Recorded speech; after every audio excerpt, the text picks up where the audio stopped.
I'm Joseph Lin, and actually, about 10 days ago, we had a couple of students from American Eagle Institute. It was Elizabeth and Allison who were sharing their experience learning English and doing and involving themselves in activities at American Eagle Institute. And today, we're continuing to invite other students from different branches of American Eagle Institute to share with us what they do as well.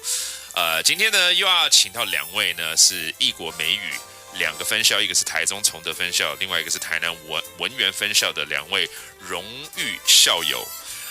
Johnathan Lee and Lauren Huang is here with us. Merry Christmas to you two. Hi. Hi. Merry Christmas. Okay. So you guys traveled up to Taipei just to share your experiences with us today. Exactly. Awesome. Should we start with Johnathan, I suppose? You're from Taichung, huh? Tell us about your history and the achievements that you've done so far.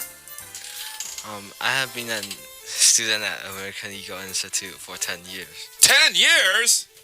Wow, okay. So when you were a little kid then? Yes. How old are you now? I'm 15 right now. Okay, so when you were 4 or 5 years old. Yes. That's awesome. Continue on. Okay.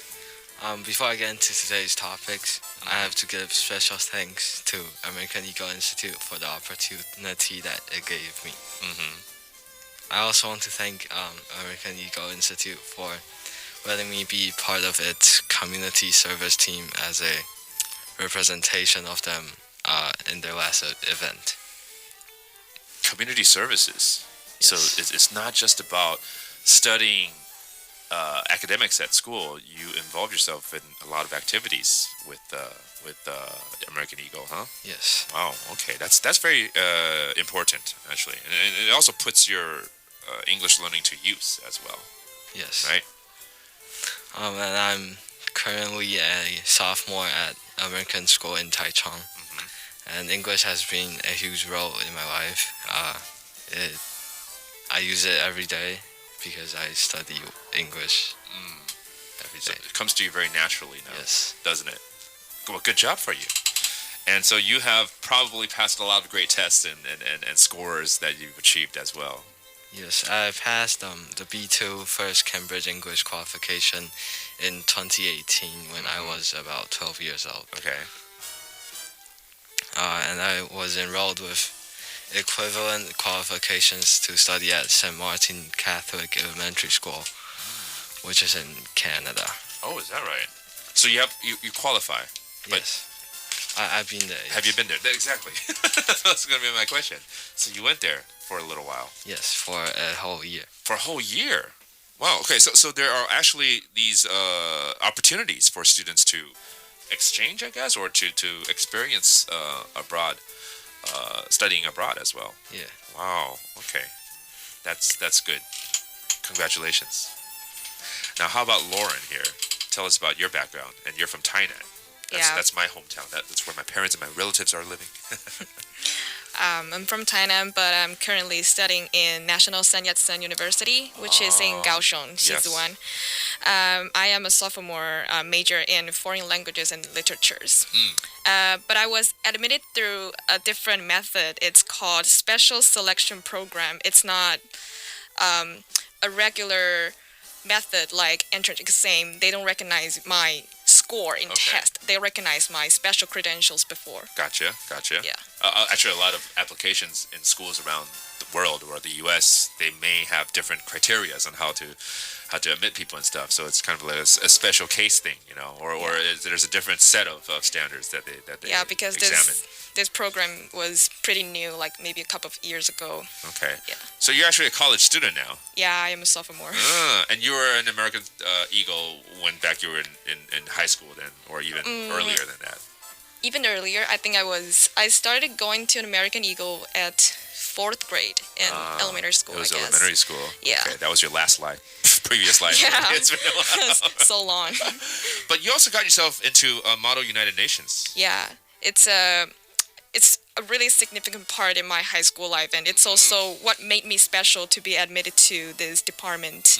Yeah.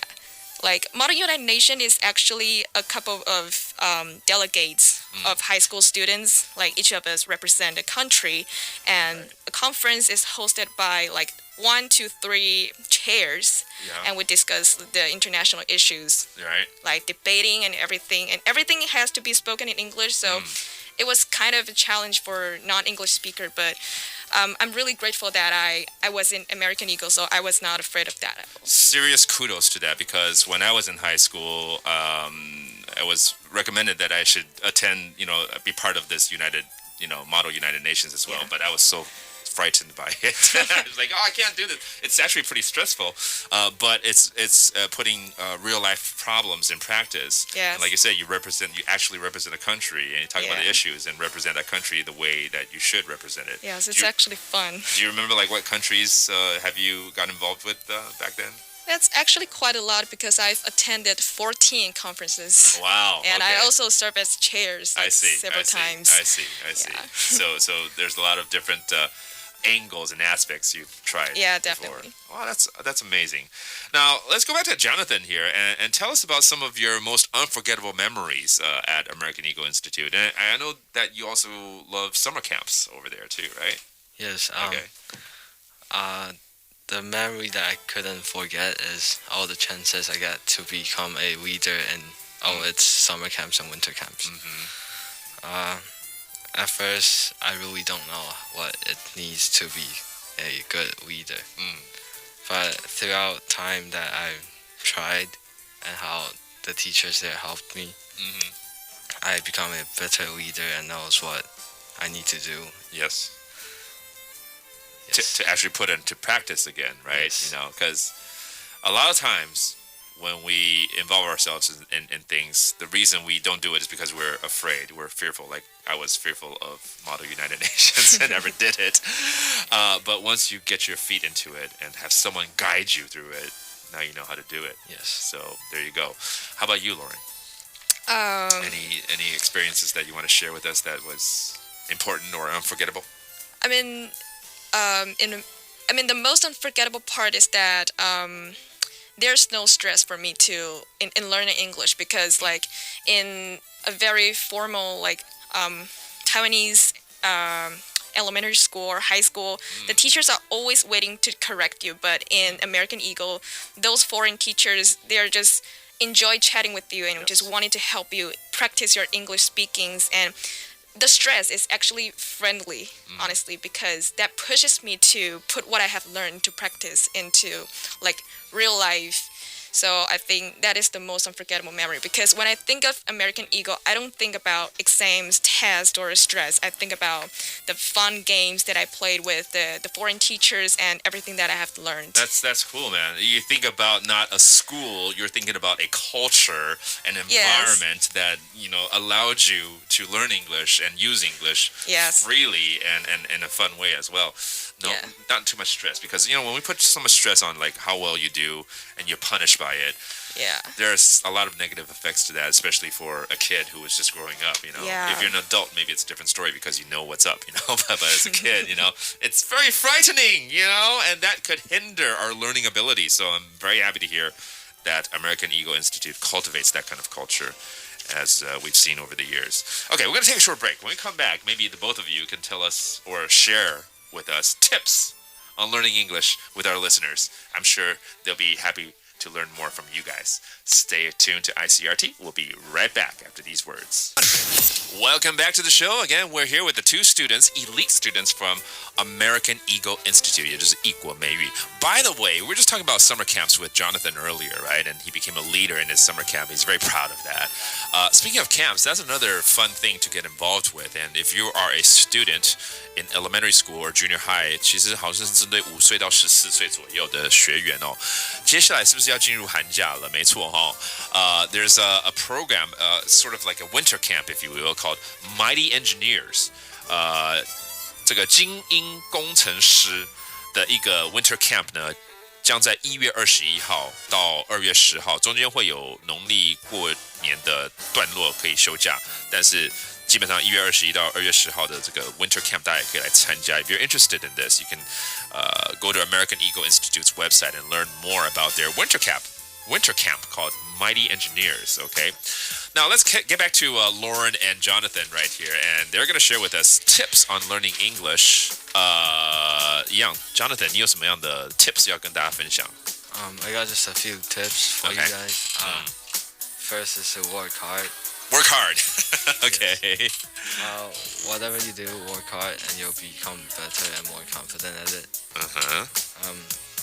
Especially learning English, if you speak more and listen more to people speaking English, like using ICRT, you'll get better at your English skills. Okay, right. And there's one last important tip is to go to the closest American Eagle Institute beside your house and go learn English. There you go. That's putting it into practice again right there. AEI is American Eagle Institute. Go and learn more. I like how you emphasize and highlight speaking and listening, how important that is. 我们知道听说读写当然4个都要, but most students know how to write and read, but when it comes to speak and listening, they're left alone and don't know what to do about it. So if you can listen more, you'll speak better. If you speak more, you can also listen better, and that is a very important process. Thank you, Jonathan, for that. How about you, Lauren? What kind of tips do you have? I think what matters more for Taiwanese students is actually speaking, because a lot of Taiwanese students are pretty good at reading, writing, just like what you said. But when they're like have to talk to foreigners or they're in an English interview, they just have so much fear of speaking. So I think I have a weird way to practice my speaking skill is that I talk to myself before I sleep. It's just sort of like an audio diary. Like I talk about what I have done today, what I felt today. If there's anything interesting or made me sad, made me happy, or anything. So if you don't have anyone to talk to, you can just talk to yourself. And but I think it would be better if you like have a person to talk to. And I think an American Eagle is actually a really amazing environment for learning English. Like in the 4 aspects: listening, writing, speaking, and reading. They're actually pretty help me a lot. Yes. Lauren, I have to say, speaking to yourself, it is actually important. And I do that a lot too. Yeah. Because I'm in this business where I need to be able to deliver phrases maybe in a different level than ordinary conversation. So whenever I watch TV shows, American TV shows, for instance, and the host is saying something in the line, and I try to repeat it and try to use it and try to talk to myself like I'm acting it out in my head. Or when I have a conversation with friends or my coworkers and I said something that I usually don't say. Let's say all of a sudden one day I go, wow, that was remarkable. And I was like, I never said remarkable. And I start reading that in my head again, remarkable, but I try to remember it. So it's very important to speak it out loud in your head too. Yeah, absolutely. As opposed to, of course, speaking with someone and doing it out loud. That's also important. Well, thank you guys so much for your tips and your shares of your experience, and may your future all be bright. Thank you. Filled up with a lot of English. Jonathan and Lauren. Thank you so much. You're welcome. From American Eagle Institute. And again, 弋果美语的这个算是冬令营 Mighty Engineers 到12月底之前呢 sign up 还有85折的早鸟优惠哦 There's a 15% off discount if you sign up for their winter camp Mighty Engineers before the end of the year, which is next week, really. Okay? Stay tuned. Our top of the hour news is up next. And again, thank you.